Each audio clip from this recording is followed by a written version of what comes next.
નમસ્કાર દર્શક મિત્રો, પોલીસ ફોકસ ન્યૂઝ ચેનલમાં આપનું હાર્દિક સ્વાગત છે।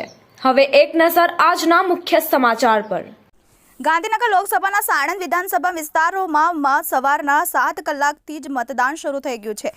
સાણંદ શહેર તેમજ ગ્રામ્ય વિસ્તારોમાં સવારના 12 કલાકે 30 થી 35% મતદાન થઈ ચૂક્યું છે અને શાંતિપૂર્ણ મતદાન થઈ રહ્યું છે। ત્યારે સાણંદ ધારાસભ્ય કનુભાઈ પટેલે તમામ બૂથો ચેક કરતા શાંતિપૂર્ણ મતદાન થઈ રહ્યું છે અને સાણંદ તાલુકાના વિરોચનનગર ગામ બીજા અલગ અલગ ગામના વિસ્તારમાં સવારથી જ લાંબી લાઈનો લાગી હતી અને દિવ્યાંગો પણ મતદાન કરવા સવારમાં જ આવીને મતદાન કરી પોતાની ફરજ અદા કરી હતી। અમદાવાદ ગ્રામ્ય એસપી સાહેબ પણ તમામ બૂથ ઉપર જઈને માહોલ જોયા ત્યારે એવું લાગ્યું કે શાંતિપૂર્ણ મતદાન થઈ રહ્યું છે। કેમેરામેન અફઝલ ખાન। મિત્રો, આવા જ અવનવા સમાચાર જાણવા માટે અમારી ચેનલને લાઈક કરો, સબસ્ક્રાઇબ કરો અને બેલ આઇકોન પર પ્રેસ કરો, જેથી અમારી ન્યૂઝની બધી જ અપડેટ આપને મળતી રહે।